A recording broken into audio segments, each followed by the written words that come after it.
Oke, terima kasih.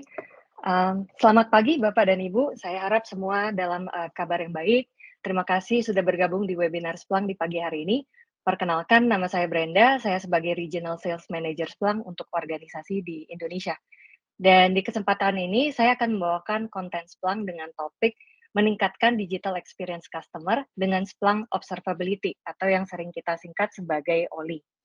Mungkin Bapak dan Ibu di sini sebelumnya sudah pernah mendengar tentang Splunk sebagai solusi security, tapi mungkin belum banyak yang tahu Splunk sebagai solusi observability. Dan mudah-mudahan di akhir webinar ini Bapak dan Ibu akan bisa mendapatkan gambaran lebih jelas mengenai apa itu Splunk Observability.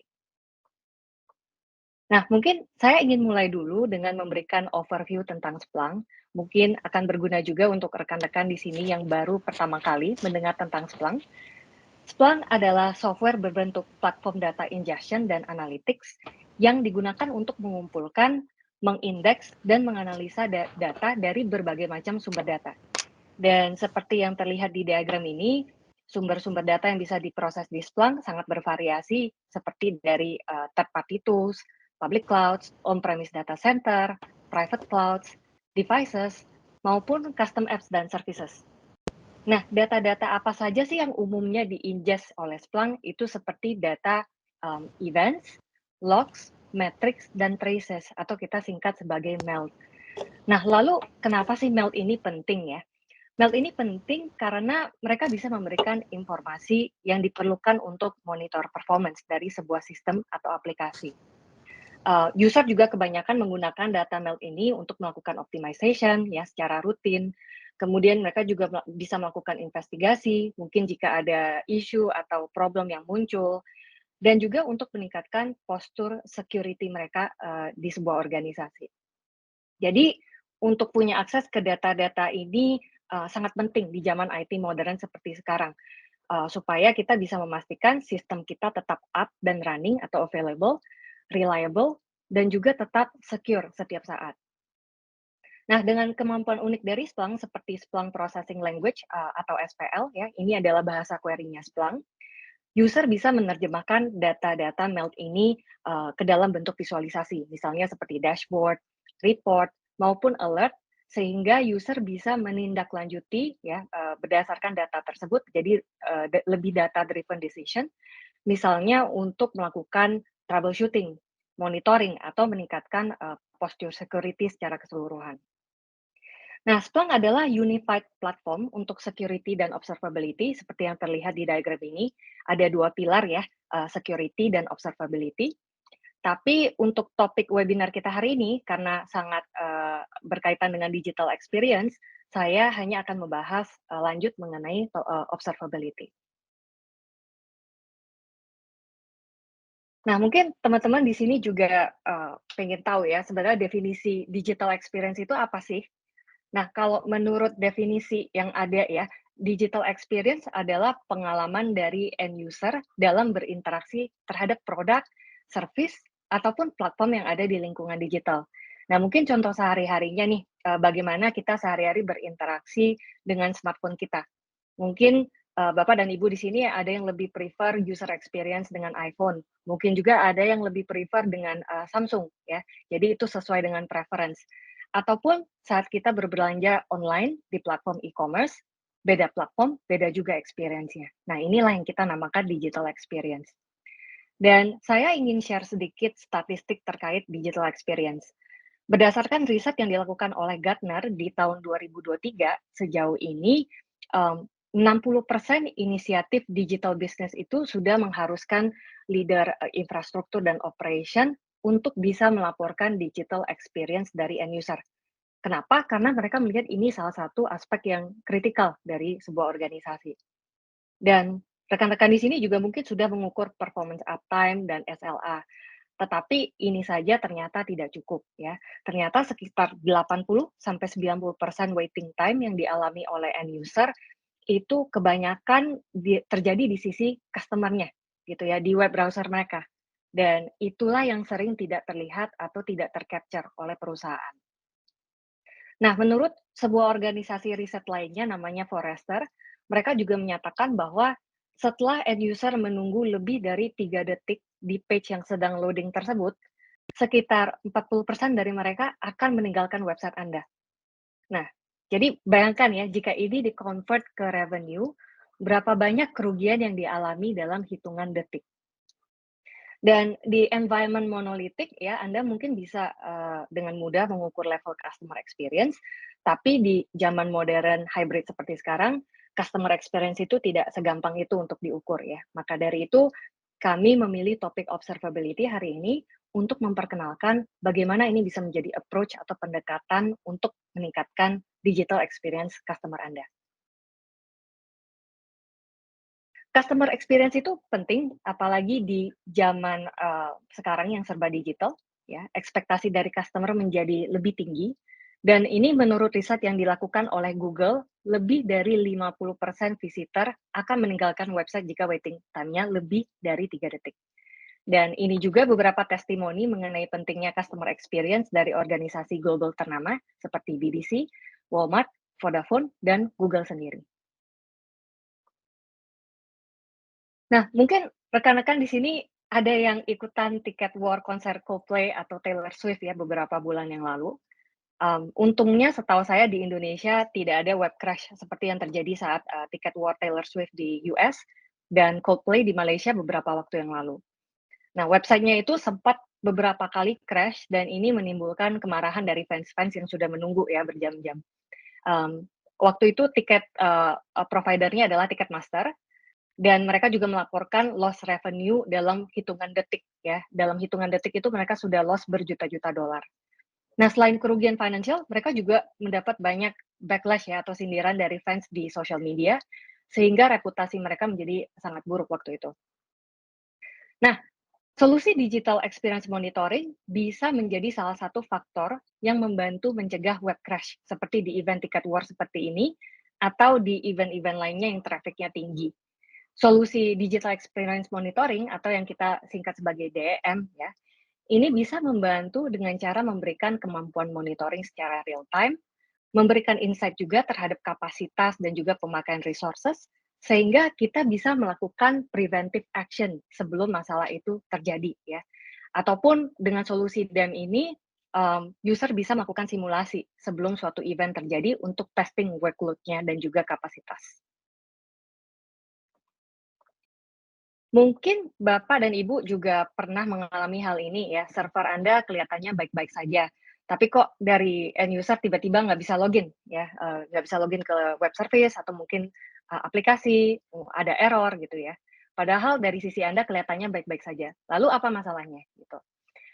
Ketika server Anda kelihatan baik-baik saja, sebenarnya belum tentu user Anda baik-baik juga ya, karena banyak sekali service perantara lainnya di dalam sebuah environment. Seperti misalnya, content delivery network services ya atau CDN. Kemudian dari diagram ini juga terlihat ada banyak sekali platform seperti social media, e-commerce platform, online payment system, dan lain-lain. Diagram ini juga menunjukkan banyak sekali yang perlu dimonitor ya, jadi cukup kompleks. Dan kalau kita berbicara tentang digital experience monitoring atau DEM, ini diukur dari kualitas dan experience dari perspektif pelanggan, perspektif si end user ya, dan bukan dari dalam organisasi yang menawarkan jasa tersebut. Jadi sifatnya lebih eksternal. Dengan kombinasi tool yang untuk mengukur, front end dan juga back end experience, harapannya kita akan bisa mendapatkan insight yang lebih bermanfaat terhadap user experience. Tapi seiring dengan akselerasi inisiatif digital ya, environment juga semakin kompleks, tim DevOps juga ditantang untuk meningkatkan digital experience ya. Dengan solusi DEM yang tepat, Bapak dan Ibu bisa meningkatkan digital experience dengan cara memberikan tim DevOps dan IT Ops kemampuan untuk yang pertama adalah untuk akselerasi troubleshooting. Sehingga bisa resolve isu customer dengan lebih cepat dan ini sangat terkait dengan, MTTD dan MTTR ya, mean time to detection dan mean time to resolution. Jadi harapannya adalah bisa resolve problem itu dengan lebih cepat. Dan yang kedua adalah untuk mendeteksi dan resolve isu sebelum masalah terjadi. Jadi kita lebih proaktif daripada reaktif. Dan yang ketiga adalah terus melakukan optimization secara, sesuai dengan best practices, secara rutin ya, karena ini juga diperlukan. Mungkin ada changes ya along the way dan kita tetap harus memonitor itu dan memaintain performance kita dengan optimal. Splunk menawarkan solusi DEM untuk membantu tim Anda untuk bisa monitor availability, performance, dan kualitas dari front-end user experience.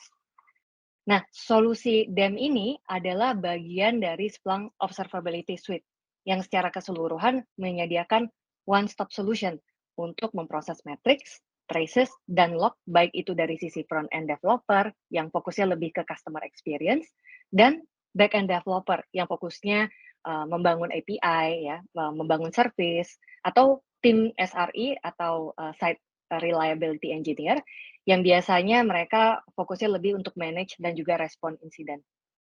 Nah, saat ini solusi Splunk Oli adalah cloud-based dan seperti yang terlihat di diagram ini, solusi Splunk Oli selain untuk DM juga mencakup AI Ops, incident response, log analysis, infrastructure monitoring, dan application performance monitoring. Ini semua di platform Splunk, sehingga bisa memberikan single consistent experience kepada customer kami.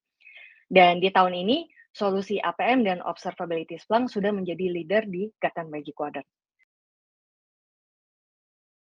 Nah, sekarang saya ingin share tentang produk DM dari Splunk yang terdiri dari synthetic monitoring dan real user monitoring. Nanti setelah presentasi saya, Mas Aryo akan bantu mendemokan kedua produk ini. Yang pertama adalah Splunk Synthetic Monitoring. Nah, seperti dari namanya sintetik ya, artinya buatan atau sintetis. Splunk Synthetic Monitoring ini adalah solusi yang ditawarkan oleh Splunk untuk membuat simulasi interaksi user dengan sistem. Ya, tujuannya adalah untuk testing dan juga monitor behavior sebuah aplikasi atau website ketika user melakukan interaksi. Beberapa contoh use case untuk aplikasi synthetic monitoring misalnya, yang pertama adalah testing user experience ya, ketika mereka berinteraksi dengan sebuah website atau aplikasi, apakah ada masalah ya? Jika ada, maka kita bisa tahu lebih dulu dan kita bisa take action untuk mencegah sebelum isu tersebut uh, mempengaruhi customer. Nah, untuk use case yang kedua ya, seperti di awal tadi saya sempat sebutkan ada web crash ya, baru-baru ini, terkait dengan tiket war. Nah, seperti yang case itu, synthetic monitoring bisa digunakan untuk testing workload dan kapasitas ketika, sebuah website atau aplikasi dihadapkan dengan high traffic misalnya. Apakah ada yang perlu di-adjust nih dari sisi kapasitas infrastrukturnya? Nah, ini adalah pertanyaan yang bisa muncul ya, kalau kita tahu duluan. Dan berikutnya adalah use case untuk testing aplikasi atau website dari berbagai lokasi geografis ya. Indonesia cukup besar ya, jadi banyak sekali juga customer kami yang sudah, menggunakan synthetic monitoring untuk, melihat apakah ada perbedaan, user interaction kalau misalnya nih user mengakses aplikasi di dalam Pulau Jawa versus di luar Pulau Jawa, ya. Apakah ada perbedaan atau sama saja, atau apakah ada yang bisa di-improve? Nah, ini salah satu use case juga. Dan berikutnya adalah synthetic monitoring juga digunakan untuk monitoring performance secara rutin dan, untuk memahami bagaimana kinerja dari sebuah aplikasi atau website mungkin berubah seiring waktu. Dan tentunya synthetic monitoring juga digunakan untuk membantu mendeteksi jika ada isu konfigurasi dan juga infrastruktur. Dengan, Splunk Synthetic Monitoring ya, customer kami sudah bisa mencapai 3 hasil utama. Yang pertama adalah untuk optimize performance dari website atau aplikasi mereka, ya, sehingga page loading time-nya bisa lebih cepat. Kemudian untuk mengurangi waktu MTTD, MTTR ya, ketika insiden terjadi, sehingga service mereka bisa rebound atau kembali ke kondisi awal dengan lebih cepat. Dan, objektif yang ketiga adalah untuk mendapatkan insight tentang bagaimana aplikasi dan infrastruktur mereka bereaksi ketika diberikan skenario yang berbeda-beda atau, stress level yang berbeda-beda, seperti misalnya ada high workload ya, high traffic. Nah, sehingga organisasi tersebut bisa planning ahead, planning duluan ya, dan menyiapkan infrastruktur mereka sesuai dengan kebutuhan. Nah, jadi kesimpulannya, Splunk Synthetic Monitoring ini bisa membantu mendeteksi, mengatasi, bahkan bisa mencegah masalah sebelum terjadi. Ini seperti 24/7 monitoring ya untuk endpoint critical, API, dan juga transaksi bisnis Anda. Nah, berikutnya adalah Splunk Real User Monitoring atau sering disingkat sebagai RAM. Ya, ini adalah solusi yang ditawarkan oleh Splunk untuk monitor dan memahami pengalaman real user ya, benar-benar si usernya saat berinteraksi dengan website atau aplikasi Anda. Nah, jadi interaksi ini harus terjadi dulu ya, berbeda dengan synthetic monitoring, di mana monitoringnya bisa dalam bentuk simulasi. Splunk RAM adalah, end-to-end tool yang memberikan visibility terhadap end user experience. Artinya, tim DevOps ya, mungkin di organisasi Anda bisa namanya juga beda ya, tim DevOps ini bisa mengukur interaksi user, mulai dari ketika user membuka web atau aplikasi, sampai user mengakhiri session mereka, ya. Jadi end to end. Dan platform Splunk juga full fidelity, artinya kita tidak melakukan data sampling, kita capture semua ya, no data is left behind. Dan kami juga mengadopsi open source framework OpenTelemetry, sehingga support visibility end-to-end di environment microservices yang berbeda-beda, dan OpenTelemetry ini juga artinya tidak ada vendor login. Nah, bahkan Splunk sendiri juga sudah menjadi salah satu kontributor untuk project OpenTelemetry. Beberapa contoh use case untuk aplikasi Splunk RAM misalnya, yang pertama adalah untuk e-commerce website optimization, di mana tim DevOps bisa identifikasi, "Oh, kenapa nih produk page saya kok loading-nya slow ya?" Atau untuk mencari stage di mana customer mereka sering, abandon shopping cart mereka ya. Mereka sudah add itemnya tapi kok nggak checkout gitu. Nah, mereka bisa melihat behavior seperti ini juga.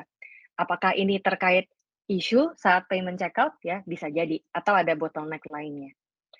Nah, dengan informasi ini, tim DevOps bisa optimize page load times-nya atau, streamline checkout proses dan improve user experience secara keseluruhan.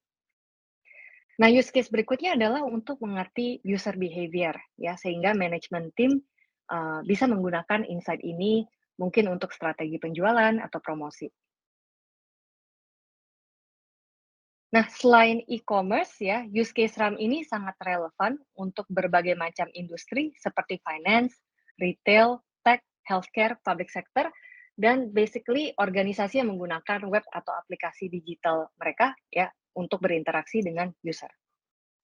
Splunk RAM, dengan Splunk RAM, customer kami bisa mencapai 3 objektif utama, ya sama seperti synthetic monitoring, yaitu untuk mengurangi MTTD, MTTR ketika sebuah insiden terjadi, untuk juga optimize performance dari sebuah website atau aplikasi sesuai dengan standar Core Web Vitals ya. Ini adalah golden metrics untuk mengukur performance dari sebuah website.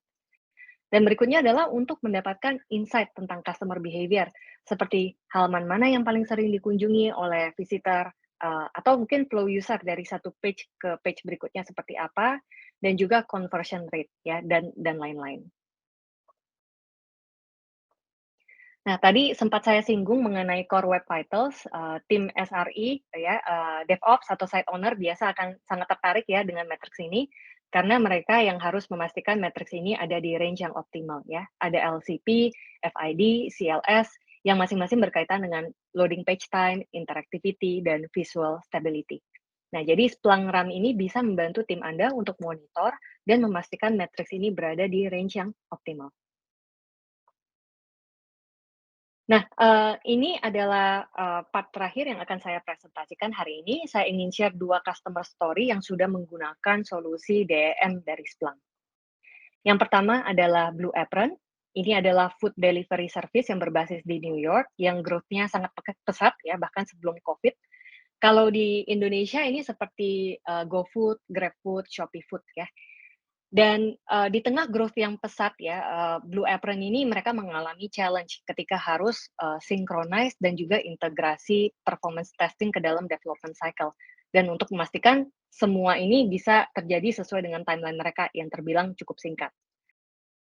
Dengan Splunk Synthetic Monitoring, mereka berhasil mengintegrasikan performance testing ke dalam proses development, sehingga mereka bisa mencapai objektif mereka tepat waktu, dan hasilnya pun mereka bisa menurunkan load time page mereka ya, sehingga hingga 30% ya, 30% lebih cepat. Dan dengan Splunk Synthetic Monitoring, mereka juga bisa melihat isu apa yang terjadi, kenapa bisa terjadi, dan rekomendasi apa yang harus dilakukan untuk fix isu tersebut. Sehingga bisa menghindari isu yang, impact-nya lebih besar ke customer.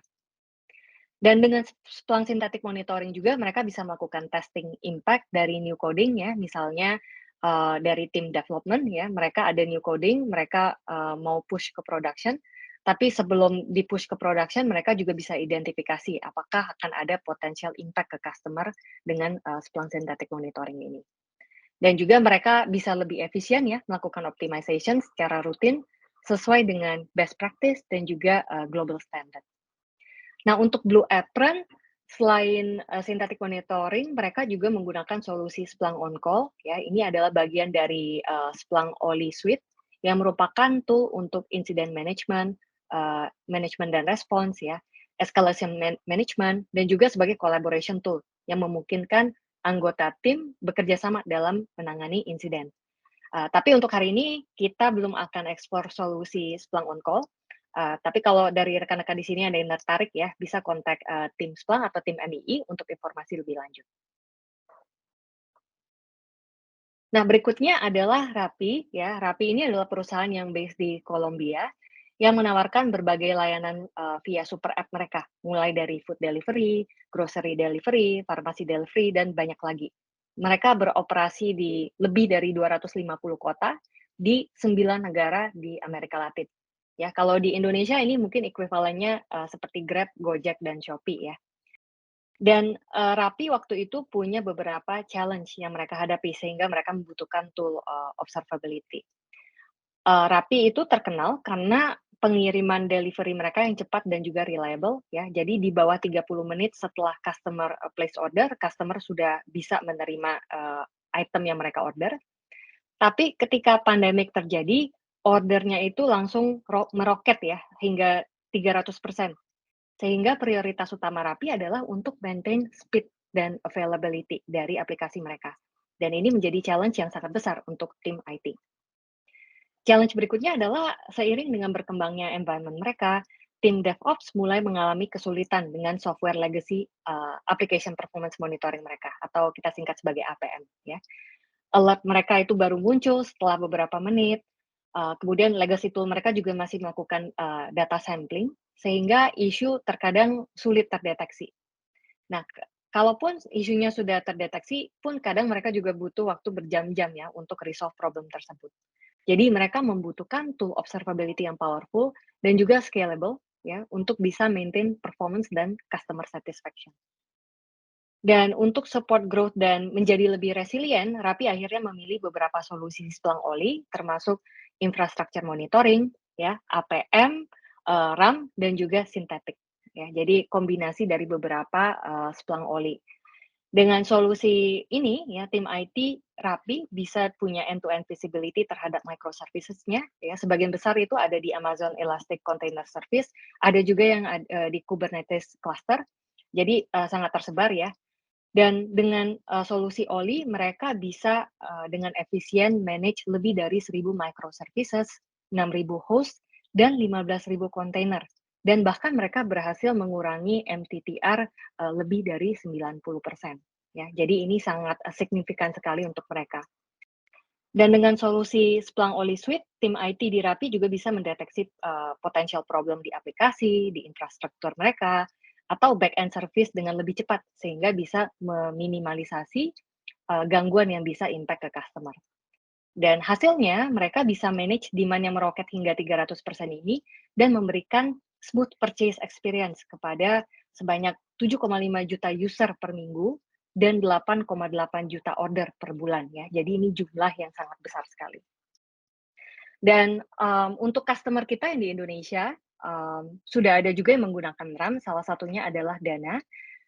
Dana adalah salah satu fintech terbesar, di Indonesia untuk digital payment ya, saya yakin semua di sini juga familiar dengan Dana. Mereka juga menggunakan RAM untuk monitor real user experience dan memastikan experience user mereka seamless, tetap reliable, dan tetap secure setiap saat.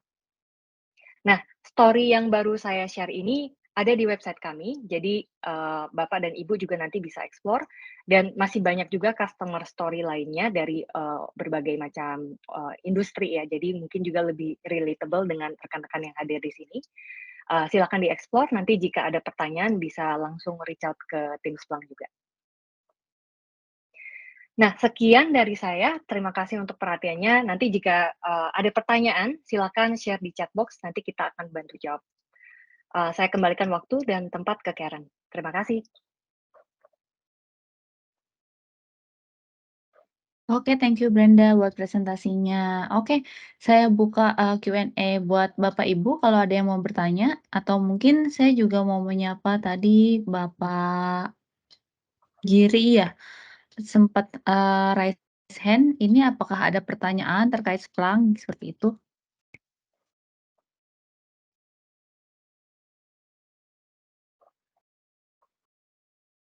Halo Pak Ya, Giri?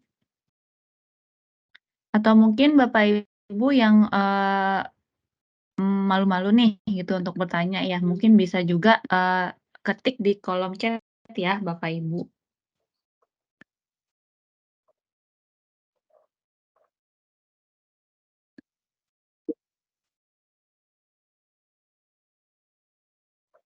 Nah, ini ada pertanyaan dari Pak Budi Hartanto.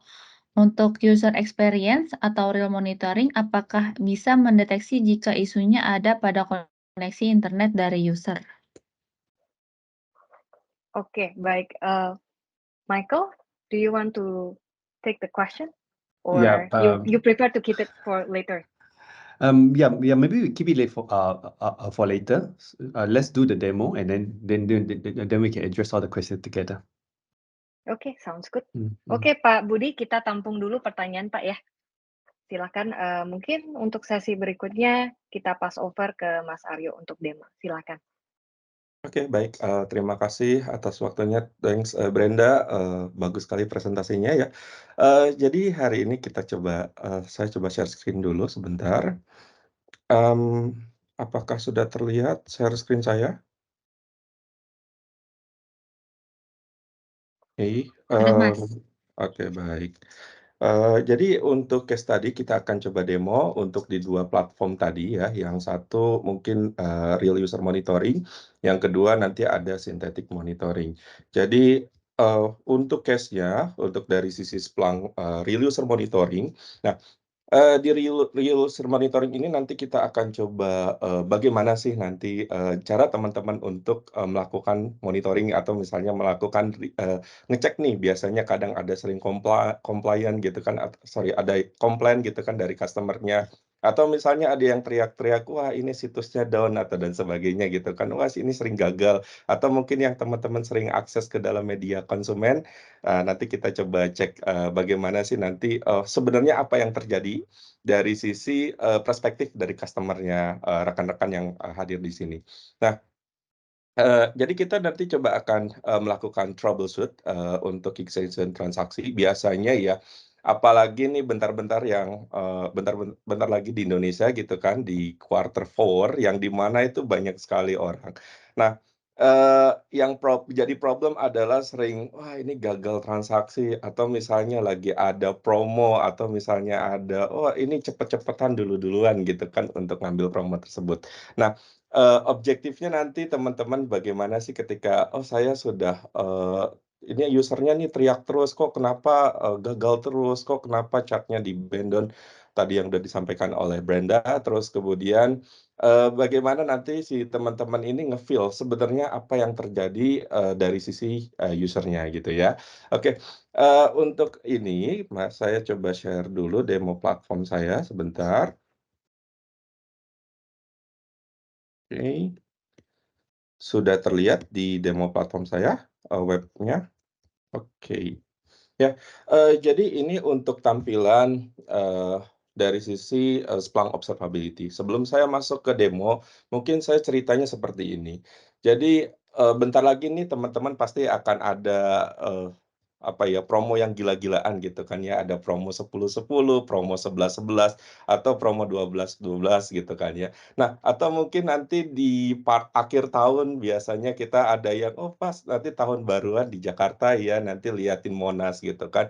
Banyak sekali, acara banyak sekali event yang ada di Jakarta nanti gitu ya. Nah, yang kita akan monitoring adalah biasanya kebanyakan customer itu akan, "Oh saya kalau kepikiran di akhir tahun," gitu kan, "Oh saya pengennya staycation," gitu kan ya, "Oh saya pengennya jalan-jalan healing," gitu kan setelah 1 tahun kerja, penatnya Jakarta gitu ya. Nah, kita coba, saya mau lakukan, booking. Nah, biasanya beberapa situs aplikasi banyak, tapi yang saya kepikiran itu kebetulan saya punyanya Traveloka, tapi nanti bisa menggunakan, sampling yang lain gitu ya. Saya ambil contoh di Traveloka aja kepikirannya, dari situ kita coba lakukan yang namanya transaksi gitu kan. Kemudian pada saat di transaksi tersebut ternyata dia gagal.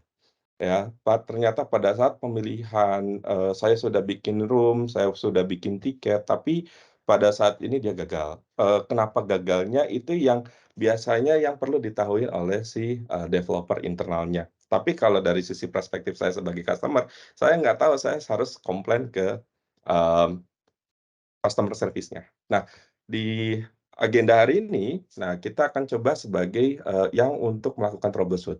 Jadi ceritanya adalah dari customer service ya, dia udah, lakukan komplain gitu kan, kemudian di-escalate, di-raise ke tim back end atau ke tim front end-nya, ke developer. Nah, biasanya si developer ini saya pengen tahu sebenarnya apa sih yang terjadi di, transaksi yang sudah dibikinkan oleh si Aryo tersebut gitu ya.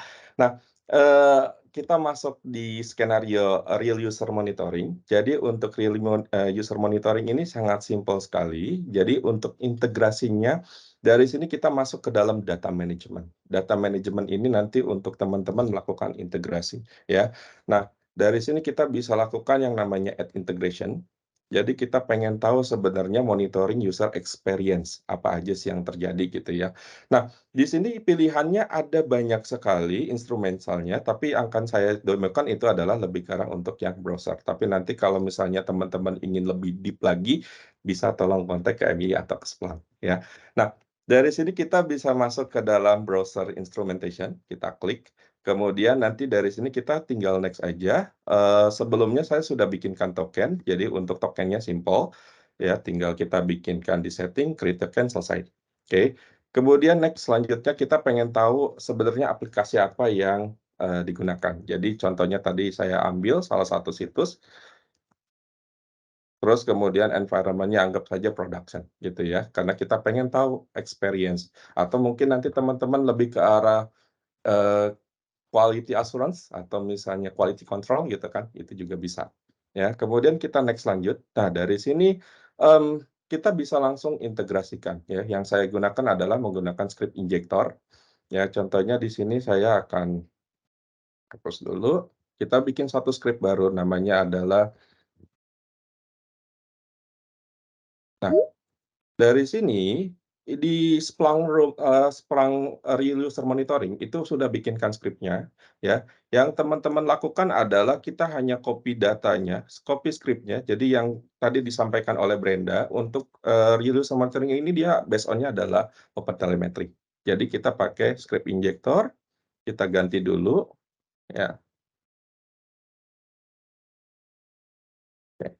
Nah, ini kita copy saja semuanya, oke. Nah, terus kemudian selanjutnya saya juga akan copy untuk next session-nya itu adalah untuk ngecek relay-nya, ya. Untuk ngecek relay-nya juga sama, saya coba copy script-nya yang sudah di-provide oleh Splunk, terus kemudian kita copy lagi di sini, kemudian kita ganti jadi latest. Oke, ini kita copy semuanya. Nah, dari sini kita copy paste lagi. Oke. Setelah itu dari sini kita akan coba masukkan, ID-nya ya, yang sudah dibuatkan tokennya. Nah, ini kita copy saja. Oke. Nah, satu lagi kita akan copy script satu lagi untuk yang session relay-nya. Oke. Sip. Nah, dari sini kita mau jalanin, kontennya itu adalah host name-nya, itu adalah saya mau coba si Traveloka. Nah, ini nanti kita lakukan automatic ya. Sorry sebentar. Nah, oke. Kemudian kita jalankan script-nya. Oke. Nah, dari sini developer atau internal backend itu sudah mulai, kita coba akan collect datanya, kita coba explore situsnya Traveloka. Jadi ini saya close dulu. Oke. Nah, dari sini saya coba akan simulate kembali si Aryo yang sering komplain gitu ya. Nah, si Aryo ini kemarin katanya bilang mau, saya mau liburannya anggaplah ke Lombok gitu kan, saya mau liburan dulu ke Lombok. Ya, oke. Nah, agendanya mungkin di tanggalnya, di Desember, karena ini yang, Desember itu paling yahut lah gitu ya, untuk liburan. Oke, terus kemudian kita return date-nya di 1 Januari. "Pak, saya izin cuti dulu," gitu ya, 1 Januari. Oke, kita pilih, selected. Nah, dari sini biasanya kita akan coba yang lumayan lah ya, yang beberapa airline yang menarik. Oke, kemudian dia akan kita pilih dulu, choose, oke. Nah, dari sini biasanya nanti, si Aryo juga akan coba check out juga untuk yang kedua situsnya tersebut. Oke, ini flow yang dilakukan oleh Aryo. Oke, tadinya dari ini saya pilih random aja. Oke, nanti di sini kita langsung, check-in aja, kita emulate yang dilakukan si Aryo. Nah, terus kemudian di sini kita pilih aja namanya, terus kemudian samain aja ya. Oke, nasionalisinya Indonesia. Nah, ini nanti dari si Aryo itu biasanya nanti akan continuous gitu kan ya. Oke, apa ya yang mau apakah mau ada travel insurance? Biasanya nanti tinggal ini next saja. Continue payment, biasanya nanti continue. Ya, biasanya di sini kadang kala ada transaksi yang waiting gitu kan ya, butuh waktu lama. Nah, ini yang, aduh lama banget udah ini keburu ini, saya mau cancel aja deh gitu kan. Biasanya kadang kita langsung refresh, atau kita langsung si Aryo ini kegiatannya nanti dari sini langsung pindah lagi gitu kan, ada nggak sih dari booking-annya gitu kan, dari Aryo gitu. Nah, kita lihat si akunnya tersebut, tapi ini bukan pakai akunnya, developer. Oh, di sini ada, dia udah, waiting. Nah, kita balik lagi ke, Splunk monitoring. Jadi tadi developer itu sudah, melakukan emulate atau melakukan simulasi terhadap apa sih yang terjadi oleh si area tersebut. Oke, kemudian kita coba explore dari sisi real user-nya. Nah, dari sini kita bisa kelihatan nih, 15 yang lalu, ya. Nah, kita kalau misalnya lihat di sini ada beberapa informasi, ya. Misalnya ada tadi yang JavaScript-nya error, kemudian apa aja akses yang dilakukan. Terus kemudian, tadi yang sudah sampaikan itu adalah web vitalnya, ya. Jadi kalau kita lihat, kita coba drill down problem apa yang terjadi oleh si area tersebut. Nah, kalau kita lihat di sini, kita klik detailnya. Oke. Nah, kalau dari sisi UI metrik, kayaknya sepertinya, bagus ya. Cuman kalau kita lihat lebih deep lagi, nah kita pengen tahu sebenarnya, dari sinilah, si Splunk RAM itu akan coba, ngecek nih sebenarnya dari Spotlight ini, si Aryo itu dia menggunakan apa sih aplikasinya, terus latensinya berapa lama, browser yang digunakan apa, apakah versi OS-nya up to date atau enggak, terus kemudian apa aja yang dicek, oh ternyata dia aksesnya dari Jakarta gitu kan ya, OS yang digunakan apa, yang URL yang diakses ini apa aja. Nah, kemudian dari sini dia, coba cek, dari sisi user session-nya ya, user session ini, kita pengen detail lagi. Jadi konsepnya itu semacam kayak waterfall data ya.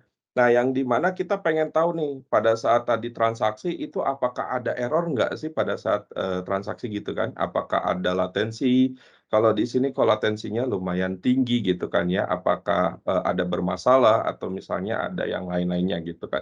Nah, ini contohnya, terus kemudian di JavaScript, kayaknya nih ada banyak yang, bermasalah dari sisi latensinya gitu ya, dari sisi JavaScript kernel-nya. Nah, kemudian kalau misalnya kita back lagi, dari sisi Traveloka, kita pengen lihat dari sisi transaksi front end-nya, tampilan dari sisi si usernya gitu ya. Nah, kalau kita lihat di sini tampilan usernya ini dia mengalami sama juga ya, informasi-informasi aplikasi apa yang back end apa yang diakses oleh si Aryo tapi bermasalah gitu kan ya, entah itu Java-nya, entah itu apanya dan lain-lainnya ya. Nah, kemudian kita sampel salah satu aja. Nah, dari sini dia ada yang, oh ternyata dia ada yang connect gitu kan ke Facebook atau yang lain-lainnya. Biasanya third party atau aplikasi itu biasanya ngambil apa namanya plugin atau library dari integrator, entah itu Facebook atau entah itu lain-lainnya. Oke, secara ini dari sisi user session, oke, tapi kalau misalnya kita lihat dari sisi back end-nya, ya tadi karena kita lihat di front end, di sini ada antara back end-nya. Jadi antara dari sisi Aryo ke back end atau ke endpoint-nya gitu ya. Kita pengen lihat sebenarnya apa sih yang apakah ada bermasalah atau enggak. Nah, di sini kalau kita lihat salah satu, oke. Nah, di sini ada beberapa script yang digunakan ya oleh si situs tersebut. Kemudian kita lihat transaksi milisecond. Nah, ini ternyata ada beberapa bermasalah ya, bukan bermasalah maksudnya latensinya tinggi gitu kan ya.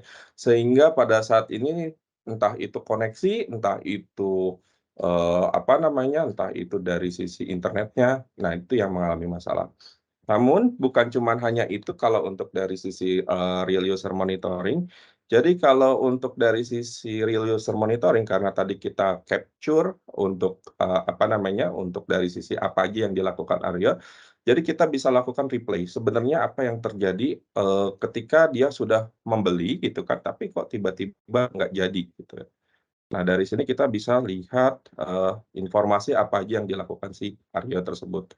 Nah, dari sini dia coba, oh pilih gitu kan ya, salah satunya, terus kemudian dia udah, check in. Dari sini sih nggak ada isu gitu kan ya, tapi kita coba lihat recording-nya. Nah, apa aja yang, dilakukan oleh si Arya tersebut. Oke. Nah, jadi itu untuk, skenario, real user monitoring. Nah, untuk next-nya saya coba kalau ada pertanyaan nanti tinggal di chat aja ya. Karena saya nggak bisa, baca untuk yang ini. Nah, untuk yang selanjutnya, itu adalah jadi tadi kalau misalnya untuk real monitoring user, itu kita bisa monitoring dari sisi level user-nya, itu lebih cepat lagi dan konfigurasinya juga nggak terlalu ribet ya, jadi kita easy to set up, oke. Nah, kemudian untuk yang selanjutnya saya akan demokan itu adalah dari sisi Splunk Synthetic Monitoring, ya. Splunk Synthetic Monitoring ini kita pengen tahu nih aplikasi kita uptime-nya sangat tinggi kah, atau misalnya bagus kah, atau sering downtime gitu kan ya. Nah, jadi kalau untuk testing dari sisi synthetic monitoring ini kita pengen tahu behavior dari sisi tadi yang disampaikan oleh Brenda itu adalah geolocation-nya gitu kan. Mungkin dari Jakarta oke gitu kan, tapi mungkin dari Surabaya tidak, bermasalah atau mungkin dari orang yang saya mau akses ke dalam Singapura gitu kan. Saya dari Singapura mau akses ke situs, yang dimiliki oleh organisasi. Nah, dia bilang, "Wah ini latensinya down, oh ini latensinya up, oh ini latensinya, bagus kok di sini," gitu kan ya. Tapi ini bingung sebenarnya problemnya di mana gitu kan ya. Jadi kita akan demokan untuk dari sisi mmm, synthetic monitoring, oke. So, jadi kalau untuk dari sisi synthetic monitoring, oke sudah kelihatan ya. Nah, untuk dari sisi synthetic monitoring ya, oke di sini. Nah, di sini kita pengen, objektifnya adalah kita pengen tahu sebenarnya page apa atau misalnya ada bermasalah nggak ketika teman-teman melakukan, deploy atau push atau misalnya changes dari sisi aplikasi. Jadi saya coba akan salah satu kita mau lakukan tes browser yang di mana mungkin skenarionya adalah biasanya kadangkala kalau kita ngomongin, agenda di nanti ya 10.10 atau misalnya di 11.11 biasanya saya akan coba akses ke situs e-commerce. Nah, ini yang sering failing atau misalnya kok ini di sini ada bermasalah atau enggak. Jadi untuk yang case-nya synthetic monitoring, saya kepikiran untuk ngecek dari sisi misalnya contoh salah satu situs yaitu adalah Tokopedia. Nah, oke, jadi saya coba pengen cek sebenarnya apa sih dari sisi Tokopedia ini uptime-nya apakah bagus nggak atau misalnya saya different nggak gitu kan ya. Nah, dari sini kita coba akan setup untuk situs untuk testing ya, browser uptime-nya. Kemudian nanti di sini kita masukin. Oke. Nah, yang ketiga itu adalah kita bisa lakukan 2 step. Yang pertama ketika melakukan monitoring, itu kita bisa manual step atau nanti kita bisa import menggunakan Google Chrome. Jadi apa yang dilakukan oleh si Aryo tersebut. Nah, nanti untuk manual step biasanya nanti step 1 kita masuk ke dalam URL-nya ya. Jadi nanti teman-teman mungkin punya aplikasi atau lebih detail, nah itu bisa kontak langsung ke MI atau misalnya ke Splunk. Dari sini kita bisa lakukan misalnya kita integrate dengan beberapa informasi yang biasa dilakukan oleh developer. Contohnya adalah saya mau ngecek dari sisi developer, terus kemudian kita select apa yang mau kita testing. Misalnya entah itu pencarian gitu kan ya. Nah, dari sini kita ambil untuk dari sisi si JS-Path-nya ya. Jadi kita bisa copy dari JS-Path-nya atau dari lain-lain. Cuman karena waktu terbatas, jadi kita akan coba yang paling easy, yaitu adalah dengan menggunakan Google Recorder Google Recorder. Oke, saya coba hapus, balik lagi ke sini. Kita nanti akan import dengan menggunakan Google. Sebelumnya saya akan coba di real down bentar. Oke, sudah kelihatan ya. Nah, dari sini itu kita mau coba import. Ya, yang pertama kali adalah ketika teman-teman melakukan testing dari sisi situs apps-nya gitu kan ya. Nah, kita masuk ke developer tools, developer tools. Nah, kemudian kita bikin recording-nya. Jadi apa aja aktivitas ini akan dicatat oleh si Google Recording Com. Jadi kita bikin misalnya contoh synthetic PI 2020. Ya, kemudian nanti di sini tinggal kita record aja semuanya ya, session-nya. Dari sini kita bisa lakukan start recording, apa aja yang dilakukan. Misalnya contoh si Aryo ini, lagi happening kan. Oke, nah dari sini kita pengen yang paling happening sekarang itu adalah game PlayStation gitu kan ya. Saya mau coba cek misalnya contoh Spider-Man gitu ya.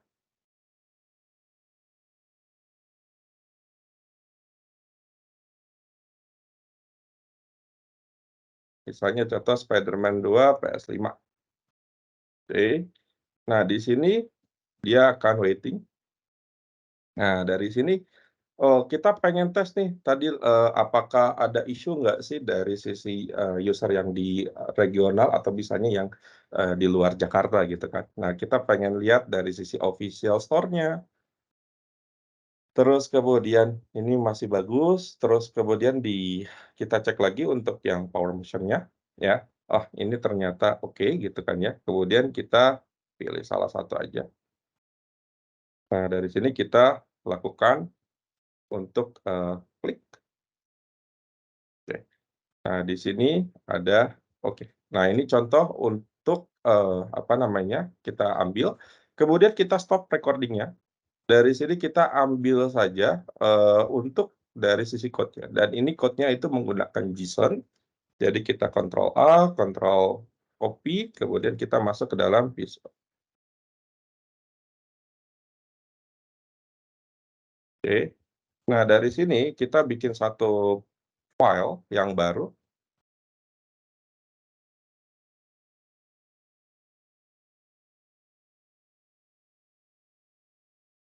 Oke, kemudian kita paste. Nah, kita kemudian dari sini adalah save ya. Baru kita langsung masukkan ke dalam sintetik ya. Dari sini kita bisa lakukan import. Oke. Nah, kita contoh di sini untuk yang synthetic monitoring, kita copy, continue edit step. Dari sini ada beberapa error, ya biasa kita harus lakukan adjustment ya. Jadi nanti di sini kita bisa edit ya. Kita edit aja. Jadi sebentar ini kita delete aja. Kemudian di sini ada kita delete aja. Nah, dari sinilah sintetik ini kita di sini ada beberapa step. Sebenarnya stepnya itu adalah yang dilakukan oleh si Aryo tersebut gitu kan. Ketika kita mau akses ke dalam aplikasi yang akan di-setting. Mungkin teman-teman punya problem dengan file upload. Oh, tiba-tiba upload saya bermasalah. Oh, tiba-tiba dari sisi ininya harusnya udah benar gitu kan. Tapi kok loading-nya bermasalah. Nah, dari sintetik monitoring ini kita bisa lakukan select location, kemudian kita lakukan Jakarta. Oke, kita tes dari sini. Anggap aja saya mau coba test bed-nya di Jakarta. Select location and terus kemudian kita lakukan try now. Nah, untuk demo ini sebenarnya saya sudah bikinkan ya. Jadi kalau kita balik lagi ke sini.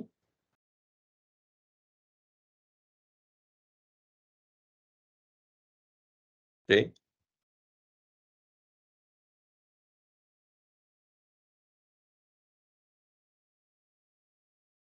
Nah, di sini kita nunggu mungkin beberapa saat ya. Jadi ini masih statusnya adalah pending. Oke. Nah, nanti kalau dari sini kita udah bikinkan ya, misalnya kita sudah bikinkan apa aja gitu ya, terus kemudian kita coba lihat lagi testingannya. Oke, dari sini kita juga udah save gitu kan ya. Ini kita coba tes lagi.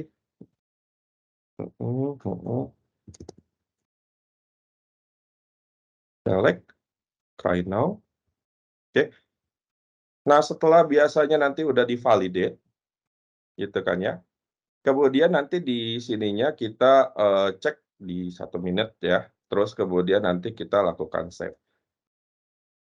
Nah, biasanya di sini nanti akan ada butuh waiting time ya. Jadi teman-teman bisa lakukan untuk dari sisi testingnya ini entah bisa kita gunakan public environment atau misalnya di private environment. Jadi itu bisa mengikuti. Nah, ini contohnya dari hasilnya. Oke. Dari sini kita lihat saya sampling-nya ada dua sampling. Yang pertama itu dari kita coba lihat dari sisi Singapura. Jadi di sini dia bilangnya adalah beberapa fail ya. Sebelum saya masuk ke explanation-nya, kita lihat dari hasilnya, kenapa sih hasilnya itu dia bilang fail gitu kan ya. Nah, ini yang udah saya udah bikinkan. Nah, di sini itu kita bisa lihat balik lagi ke dalam latensinya, apa aja yang bermasalah, apakah ada error 500 nggak, atau misalnya error yang 400 gitu kan ya. Nah, ini ternyata ada beberapa error gitu kan ya, tapi nggak ada masalah gitu. Nah, yang paling menariknya adalah kita bisa lihat recording-nya. Oke, dari sini kita pengen tahu nih sebenarnya ada problem apa sih dari sisi ketika saya untuk melakukan tes gitu ya.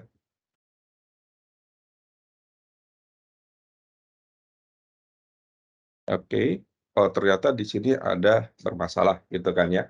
Nah, kemudian saya coba pengen cek lagi, dari sisi tadi di Singapura saya pengen coba di Jakarta, kenapa di Jakarta oke, kenapa di Singapura nggak oke gitu ya.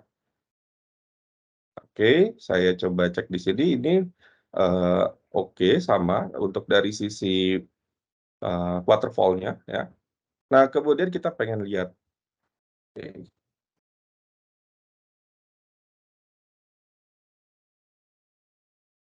Nah, dari sini sebenarnya kita bisa tahu sebenarnya ada apa sih dari sisi web browser kita gitu kan. Oh, ternyata di Jakarta cepat gitu kan, tapi kalau di Singapura ini agak lambat. Nah, kita bisa tahu bahwa oh ternyata kita perlu workaround nih untuk customer yang ada di Singapura gitu kan, entah itu kita tambahin server atau misalnya kita coba close dengan kita butuh workaround-nya misalnya menambahkan server untuk di Singapura sehingga nanti koneksinya lebih dekat gitu kan, atau kita bisa optimalisasi lagi dengan menggunakan load balance gitu ya.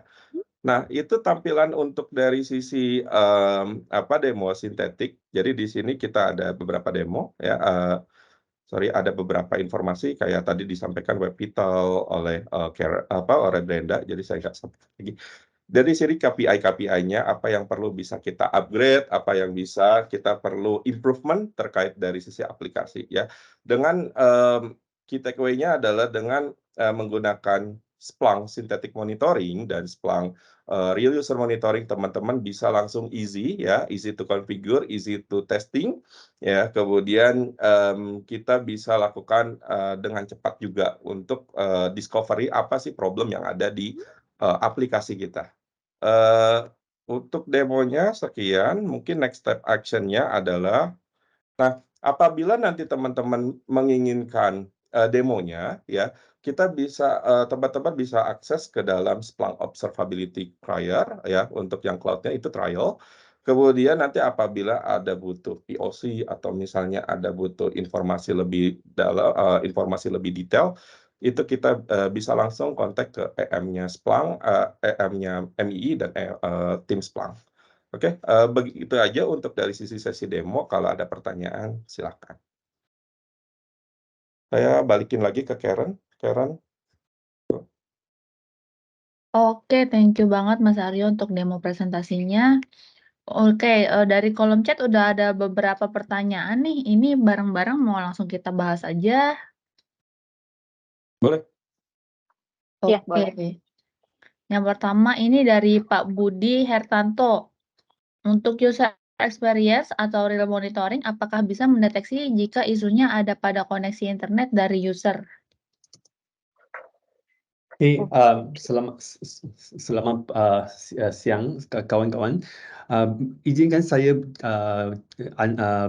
menjawab dalam English, right? So sorry. I understand bahasa, but just like I feel a bit slow to speak in bahasa. Please allow me to speak English, right? So thanks to Pak Budi for your question. So the question is, can real user monitoring identify the issue is an internet issue, is a connectivity issue? The answer is yes. Right, so the real user monitoring is basically to monitor from the user end, right? Now, so just now, Ariel already kind of demonstrated how you can collect the data easily. Now, so during the demo, he just do it from on his cell or through his laptop. Now, imagine right now we do it in the productions, and then all the customers will access the website with the real user monitoring, and we can collect all of their data. Now, for example, if let's say 100 users and only one person is slow, so obviously the likelihood could be his connectivity or could be his device got issue.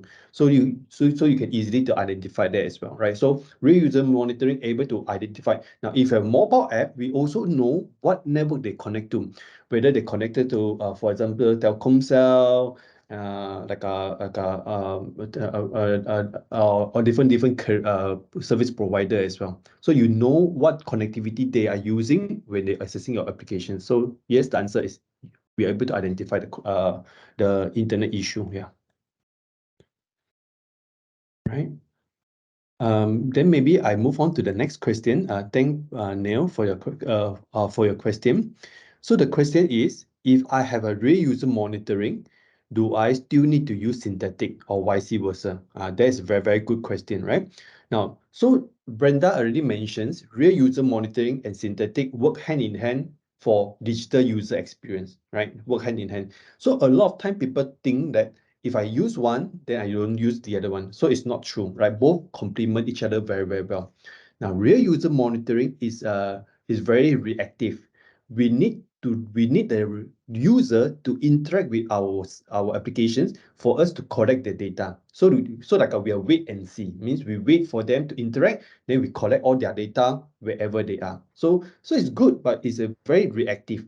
Whereas synthetic is very proactive, means I constantly do the monitoring every 1 minute, every 5 minutes. It depends on how you configure.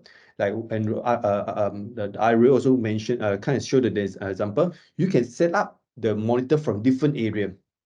Could be from Sumatra, Kalimantan, Java, Bandung, Bali. So all of them, you can constantly do the regular testing. Now, if you have regular proactive testing, you can collect all the data and then it become a benchmark. Now, that benchmark is very important. Now, tonight, if I do some changes in my productions, my changes in production, whether improving or not improving. If I do not have benchmark, I wouldn't know. Now, synthetic monitoring is because it's very proactive. If every minute I collect the data, then tonight I make changes. After the changes, I can get the data and compare to before and after. Now, that is very powerful. So synthetic and real user monitoring, they complement each other, right? So the answer is you need both to improve your user the user experience. Right. Then the next questions, it's very long questions. So thanks to Google. So I get Google help to translate it. So the question is regarding the solution provided by Splunk for performance data monitoring. If you look at the economy perspective, whether does it reduce the cost compared to other similar solutions? So from cost perspective, and second thing is does Splunk support importing data from open source database, right? Now, so there are basically two parts to the question. First is regarding the cost, and second thing is whether can we import data from open source database, right? Now, so the first answer is so the first part of the answer is now a lot of our customer, what I understand, observability solutions in the market, there are many options, right? There are many options.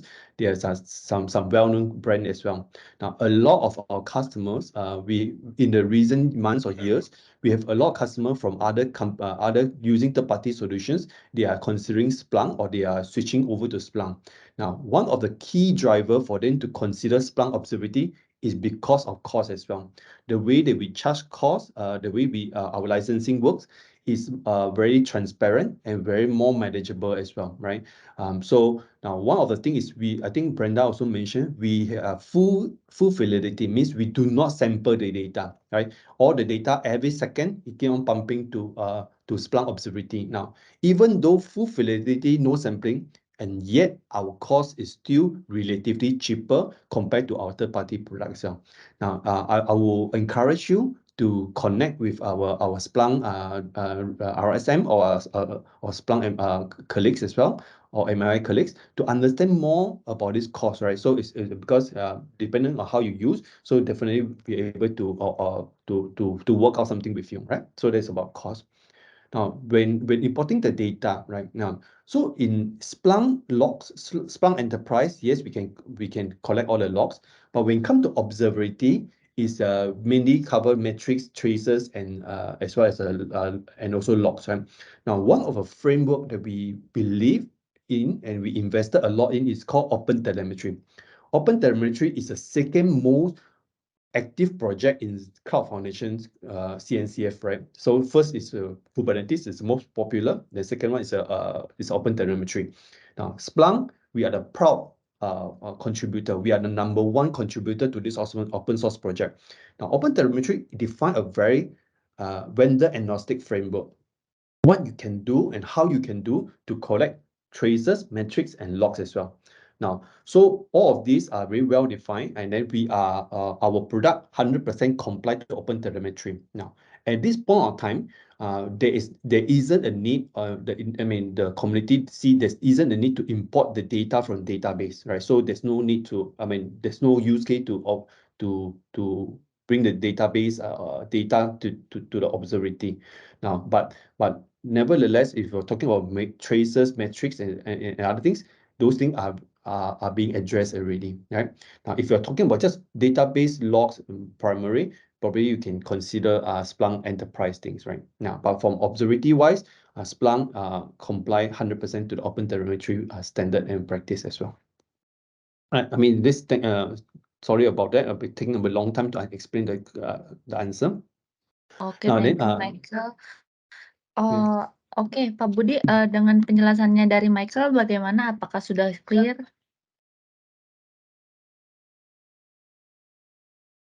Halo, Pak Budi. Atau mungkin Pak Nel dan Pak Denny, atau ada yang ingin ditanyakan lagi?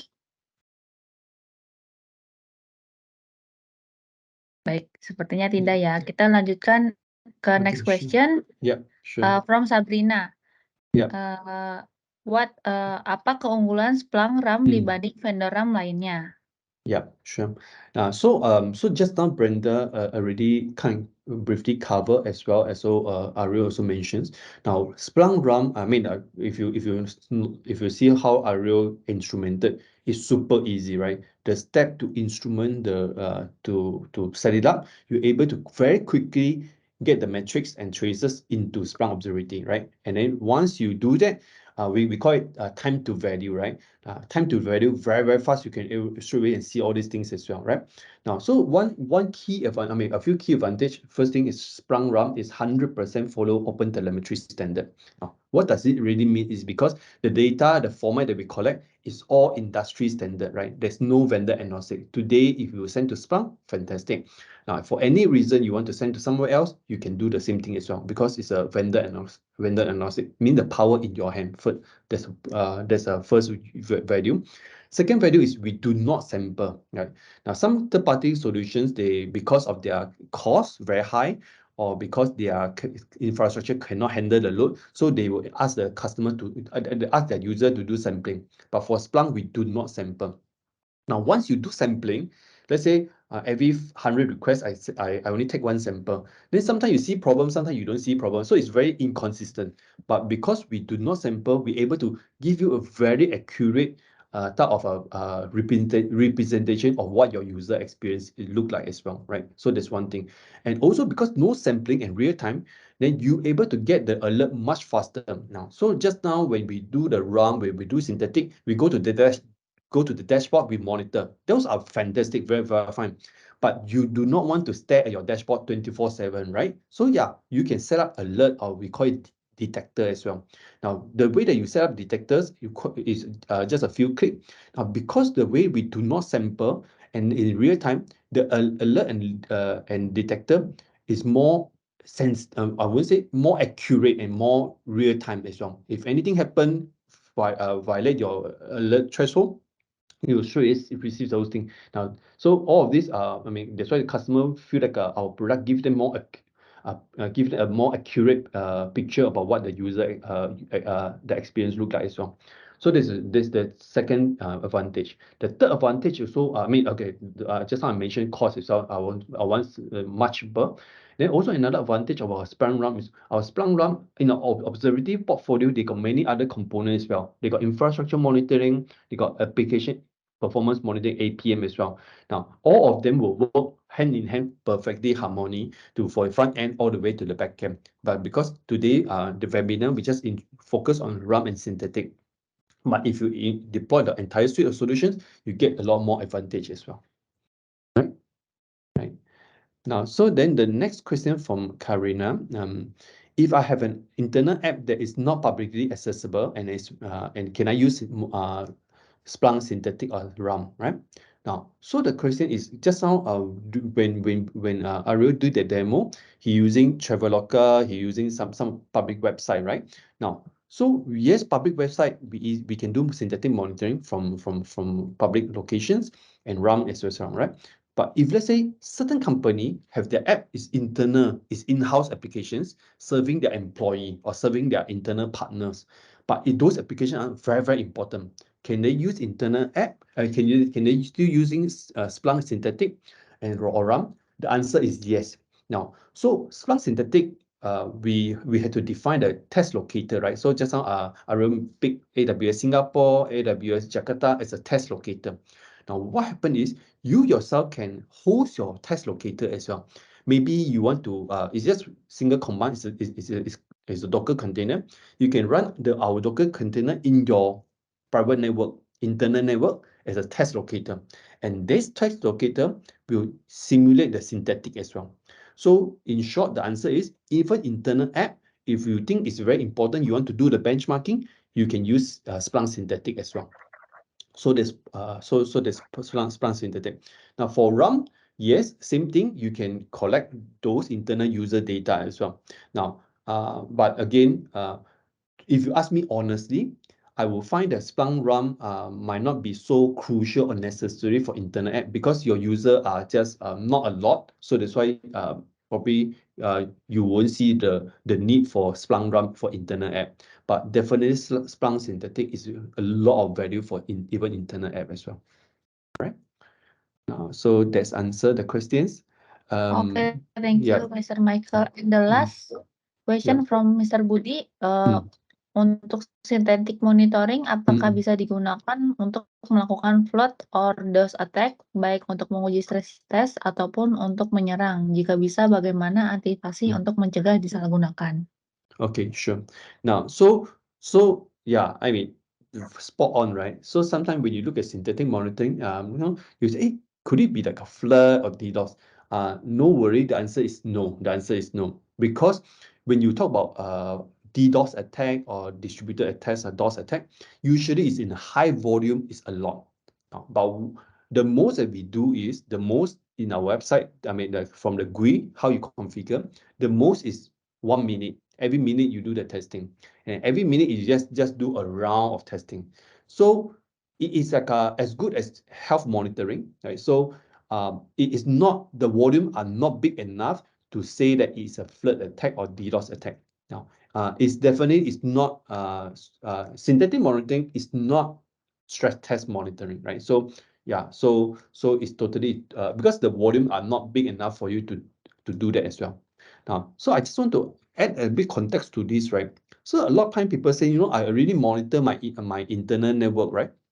I monitor my firewall, switches, router, controller, link controller, application server, etc. I monitor already. But why do I still need synthetic monitoring? Now, because when you monitor your data center, everything look okay. But what happened is the traffic couldn't even get into your data center, right? That is a problem. That's why your users are complaining. So synthetic monitoring is outside your environment, trying to simulate the end-to-end traffic flow. So that's why it's very, very crucial. That's one point, right?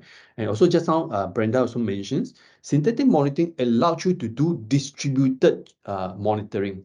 Because in Indonesia, you have many islands, the land is very big, right? So maybe if your in data center monitoring is in Jakarta, yeah, Jakarta look fine. But what happened to the user from Bandung? What happened to the user in Lombok or in, I don't know, Aceh or to all these things?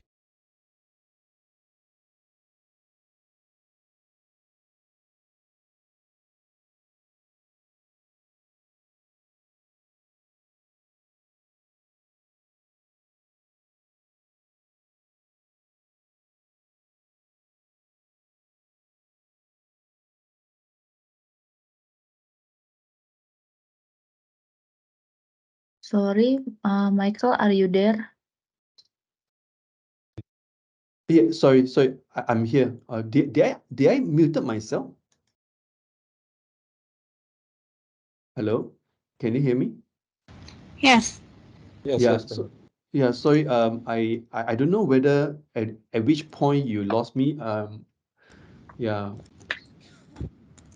I think you were mentioning about in Indonesia, the land is very big, something like that. Okay, Yeah. okay, yeah. So that was the last part of my things. My answer. Yeah. So because of the land is very big, so the synthetic monitoring is very, very crucial for you to get a more holistic view as well, right? Yeah. Okay. That's all that I have answered. If anyone still have other questions, feel free to unmute and pose your questions. Oke, thank you Mr. Michael for the explanation. Pak Budi, semoga penjelasan dari Pak Michael sudah menjawab ya, Pak. Oke. Oke, kita akan melanjutkan ke agenda selanjutnya. Tapi sebelum kita melanjutkan ke agenda selanjutnya, yaitu kita akan bermain games, saya mau minta tolong Bapak Ibu untuk bersedia mengisi link survei yang sudah ada kami di kolom chat kami ya, Bapak Ibu ya. Mungkin bisa diisi dulu, dan setelah itu kita bisa langsung mulai untuk start game-nya. Mohon infonya dari tim admin kalau misalkan surveinya sudah diisi oleh oleh customer yang join webinar hari ini ya.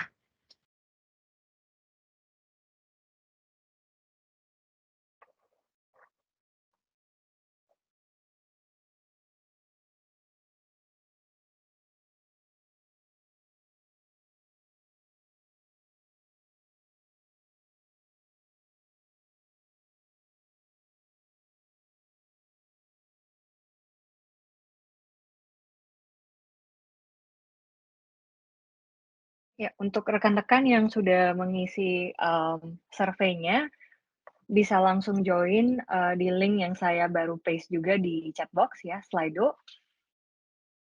Silakan join, kita akan mulai sekitar 2 menit lagi mungkin ya. Oke, thank you Brenda.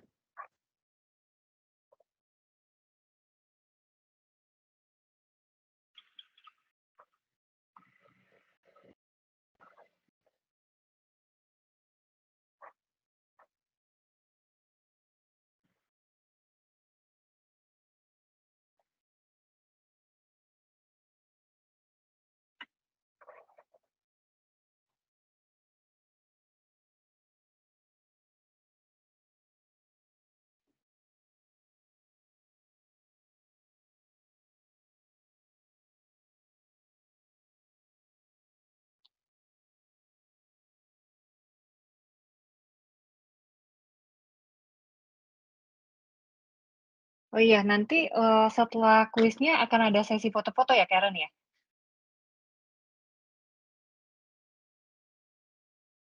Betul, Brand. Oke, jadi untuk Ini Bapak dan dari Ibu mhm, Oke, dari tim admin untuk pengisian surveinya apakah semuanya sudah mengisi link surveinya?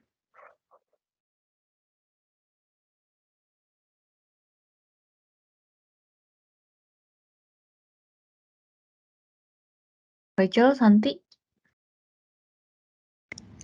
Ya Rachel, tolong. Oke, sudah 15 packs ya, masih ditunggu Bapak Ibu untuk 5 orang lagi yang belum mengisi link survei. Sorry, 7 orang. Yang sudah mengisi link survei bisa langsung join ke Slido ya. www.slido.com. Join code-nya di 2915078.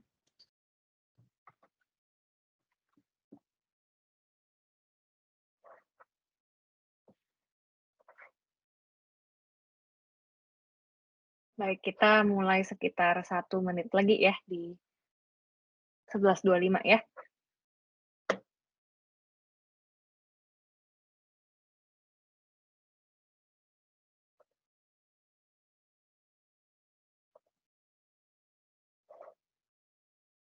Baik. Karen, bisa saya langsung mulai aja, Karen? Oke, Brenda, silakan. Baik. Oke, kita udah ada beberapa partisipan ya yang udah join di Slido. Kalau begitu akan saya langsung mulai ya. Ada sekitar 8 question ya dengan timing yang berbeda-beda. Jadi silakan dijawab. Yang pertama harus benar dulu ya. Yang kedua harus cepat gitu ya. Jadi yang benar dan yang cepat itu yang akan menang ya. Nanti akan ada prize juga untuk pemenang. Baik, kita mulai.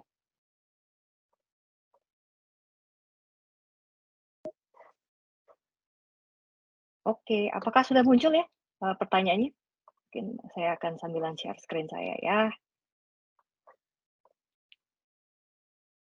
Ya, udah ada 13 vote yang masuk. Baik, jadi untuk ini apa yang dimaksud dengan Splunk Observability? Jawaban yang benar adalah untuk monitoring tool ya, untuk menganalisa kinerja aplikasi dan infrastruktur IT. Kita ke next question.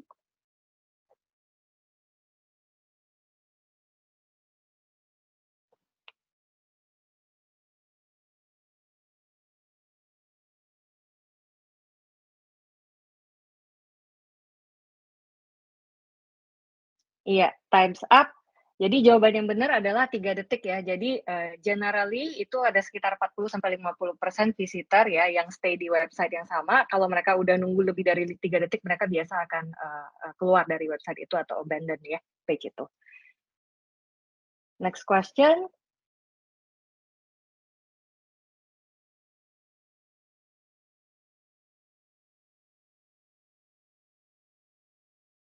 Ya, apa saja solusi digital experience monitoring dari Splunk? Ya, ada 2 yang tadi saya dan Aryo juga bawakan.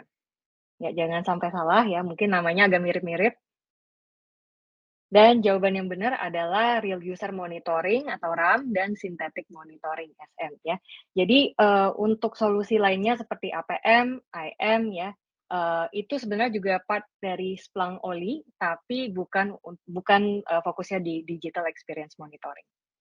Oke, kita lanjut. Ya, berikut adalah benefit dari digital experience monitoring tuh kecuali ya. Jadi hati-hati.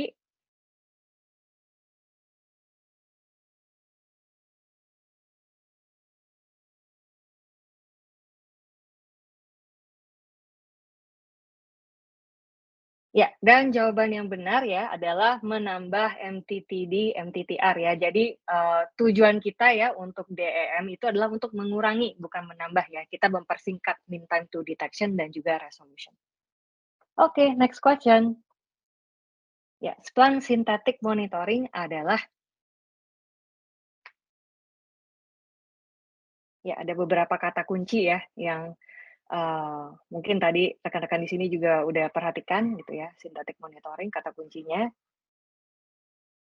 Dan yang jawaban yang benar adalah yang ketiga ya, monitoring platform yang menggunakan skenario simulasi ya. Jadi ini adalah kata kuncinya ya untuk menguji aplikasi dan infrastruktur. Oke, pertanyaan berikutnya. Ya, berikut adalah use case aplikasi synthetic monitoring ya, kecuali.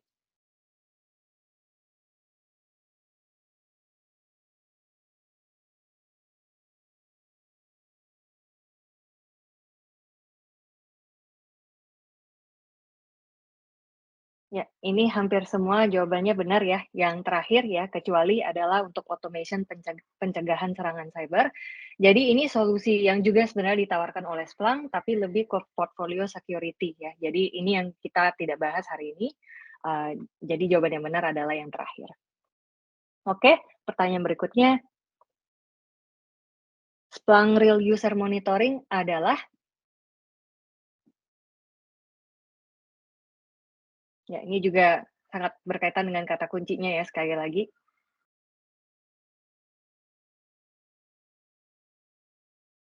Dan benar sekali ya jawabannya adalah yang kedua, monitoring tool untuk memahami experience dari real user ya. Jadi user yang benar-benar ada gitu, yang nyata gitu ya ketika menggunakan aplikasi web atau mobile.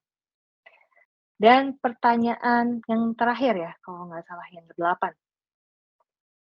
Ya, berikut adalah use case aplikasi real user monitoring, kecuali.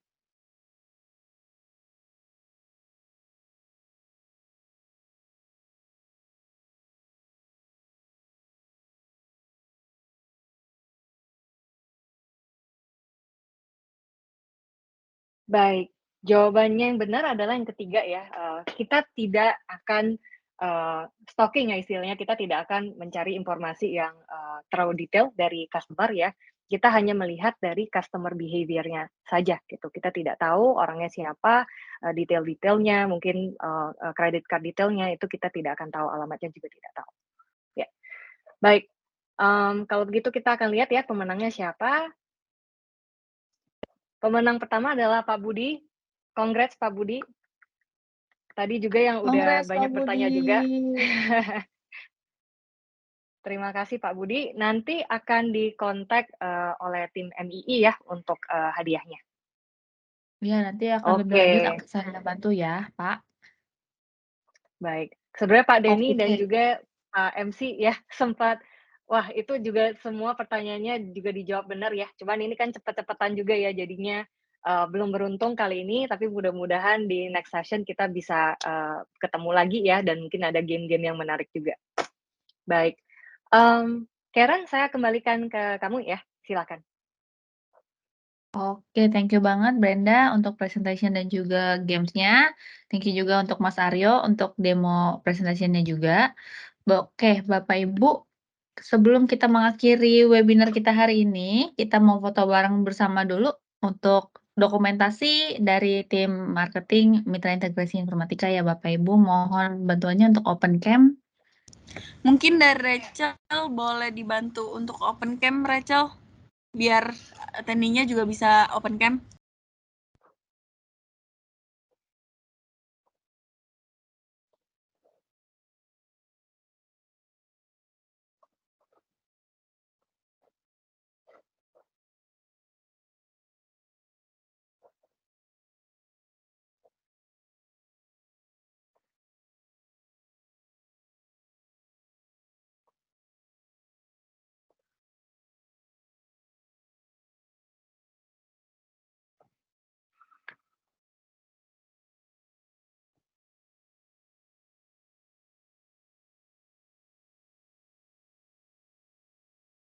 Oke, mungkin sudah semuanya ya? Mungkin Oke, boleh Bapak Bapak Ibu. Ibu boleh disambil open cam juga, masih baru beberapa orang. Kita akan mengadakan foto bersama, mungkin boleh dibantu open cam-nya.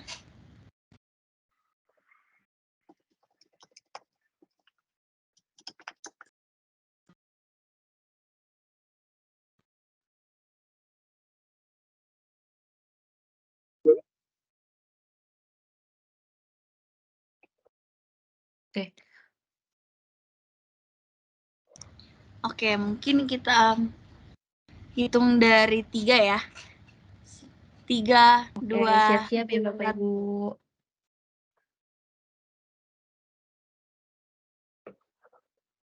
Oke, sekali lagi ya Bapak Ibu. Sekali Boleh lagi gaya ya, bebas juga Bapak Ibu. Senyum, gaya bebas. 2, 3. Oke, sudah. Oke, thank you banget Bapak Ibu yang udah join webinar hari ini. Semoga informasinya berguna untuk Bapak Ibu. Dan bila Bapak Ibu ada yang ingin atau tertarik dengan Splunk Real Monitor atau Synthetic Monitoring, bisa menghubungi saya atau mungkin lewat Susanti juga atau mungkin lewat Rachel juga. Feel free Bapak Ibu untuk bisa menghubungi kami semua dari Mitra Integrasi Informatika. Oke, ini saya juga bisa langsung kasih share di kolom chat juga aja nomor kontak saya. Mungkin kalau misalkan Bapak ingin mengadakan meeting bersama ya, Bapak Ibu.